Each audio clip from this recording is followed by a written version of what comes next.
On Friday, we had made it down to the area of good behavior. Paul states, "This is a true saying, if a man desire the office of a bishop, he desireth the good work. A bishop then must be blameless, the husband of one wife, vigilant, sober, of good behavior, given to hospitality, apt to teach." And I'll cover all of these requirements or qualifications for the bishop over the next several weeks. And we're also going to do this for the deacons as well. I pointed out on the broadcast on Friday that the matter of good behavior, the matter of good is that which is beneficial or helpful to those that are around, that which contributes to the advancement of an individual. Whenever we talk about good, the word good is a noun.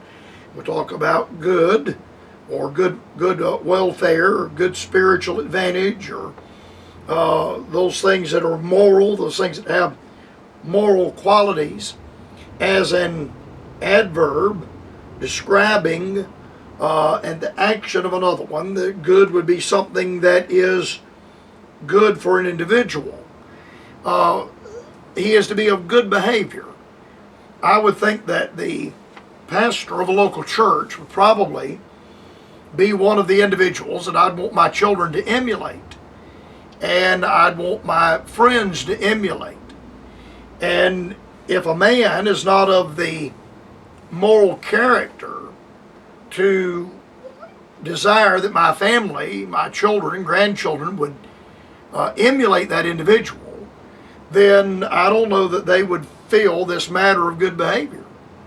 The reason I am a member of the church I'm a member of, and I'm a member of the Rock Springs Baptist Church in Easley, South Carolina. And one of the reasons I'm a member of that church is because of the pastor. I am a member of that church because of Dr. David Gallimore. And I've told him as much. And he's been there 34 years. In the event that Dr. Gallimore were incapacitated, no longer able to pastor the church, my relationship with that church would immediately be in question. And it depends on who the pastor would be concerning whether or not I would continue to affiliate myself with that local assembly. And I want my grandson exposed to Dr. Gallimore. I want him to hear him preach. I want him exposed to his conduct and his behavior and his mannerisms. The pastor is to be of good behavior, Now, this matter of behavior, Noah Webster defines this in the 1828 dictionary as one's manner of behaving. One's manner of behaving. And one's behavior or manner of behaving is such whether it's good or bad. Generally, those that have been given to bad behavior will continue to be given to bad behavior. Those that are given to good behavior will continue to be given to good behavior. But the word behavior means one's manner of behavior. It is one's manner of behavior, whether or not that is good or bad. Paul qualifies the matter of behavior as being demanded to be good behavior, We've observed all of these riots that have gone on, the looting and the robbery and the defacing of monuments, burning of the flag. And I really just don't care what the news media says about it. Such conduct as that is bad behavior. And those individuals that are doing that in this autonomous zone called CHAPS or CHOPS or whatever they're going to call it this week. They'll change the name of it and call it something else next week. Those are a bunch of rioting, looting anarchists. And the mayor of Seattle is just as dirty and vile as the people that have taken over these 4 blocks or 6 blocks of the city of Seattle. What about all of the people that own businesses, all the private property, people that own that? And that mayor has utterly and entirely failed in defending the property rights of the people that happen to be caught in those 4 blocks or 6 blocks or however big it is. The mayor's behavior is bad behavior. The anarchists that have taken over the area called the autonomous zone is bad behavior. Those that tried to burn the Church of the Presidents in Washington, D.C. is bad behavior. And yet they blame it all on President Trump. And President Trump's behavior, as far as I'm concerned, has been honorable, upright, and good. This is what happens when you have rebellious individuals and immoral individuals and godless atheistic individuals that become confronted with the truth. Now, the behavior of the pastor is qualified by Paul. The bishop is to be of good behavior.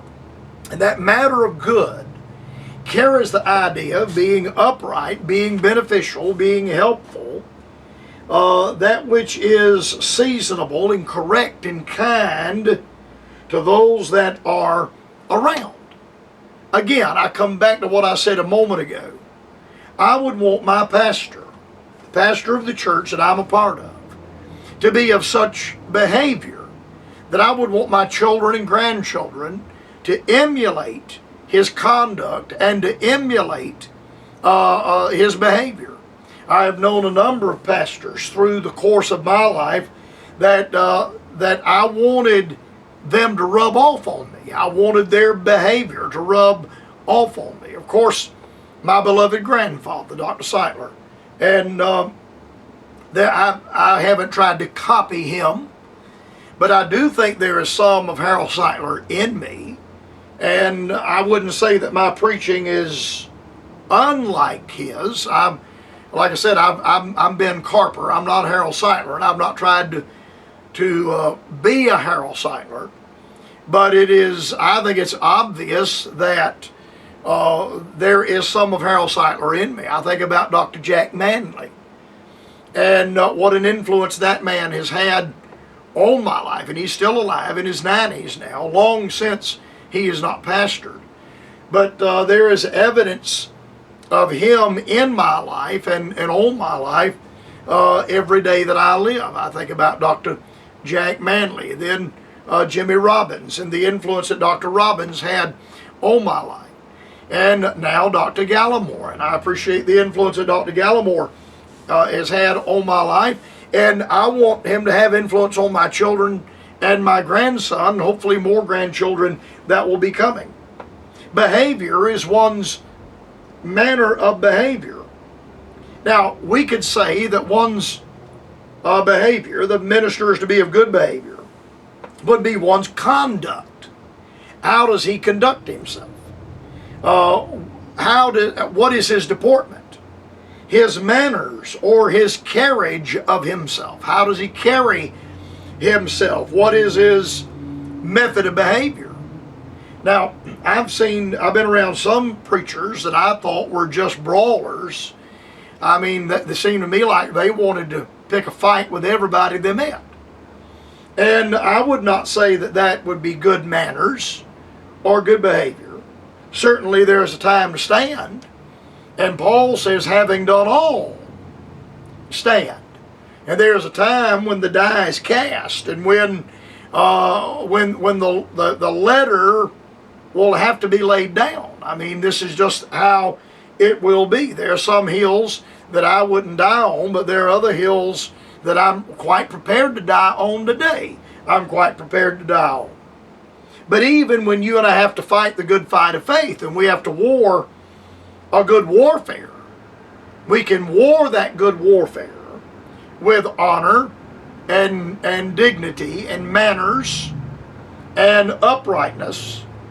I don't think it's necessary that I curse like a sailor and embarrass everyone around me and then say, well, I was just trying to make a stand. His conduct, he is to be of good conduct. He is to be of good manners. And Of course, manners is something that is lost on society today. If you want to see a total lack of manners, you just turn on the nightly news and watch the riots and the protests. And my purpose is not to become political, but you look at the crowd that is protesting against President Trump and the whole element that is against Trump supporters, and then you look at those that support President Trump, and they clean up their own messes. They don't leave a lot of garbage behind. They leave no graffiti painted on buildings. Whereas the crowd that is opposed to President Trump, they leave all their trash and human waste behind, and graffiti and broken windows and torn down fences and every other thing. You can look on the nightly news and see the total lack of manners, the total lack of respect and honor for others. A man that is of good behavior, the preacher obviously, but the man. I'm a man. I don't pastor a church, but I am an evangelist, and I'm also a businessman. And I would not want a woman to come into my office and be afraid of what I might say to her, or afraid of how I might conduct myself in her presence. I want to be possessed of such manners and of such good behavior that there wouldn't be a woman in Greenville that'd be afraid to step into my office and transact business across the desk with me. Now, my time has gotten away from me. I'm going to continue tomorrow on this area of good behavior, and I hope you'll be listening to the Bright Spot Hour at that time, because I have a lot of things that need to be said today, that need to be said in this setting in society today. I hope you'll be listening to the Bright Spot Hour at that time.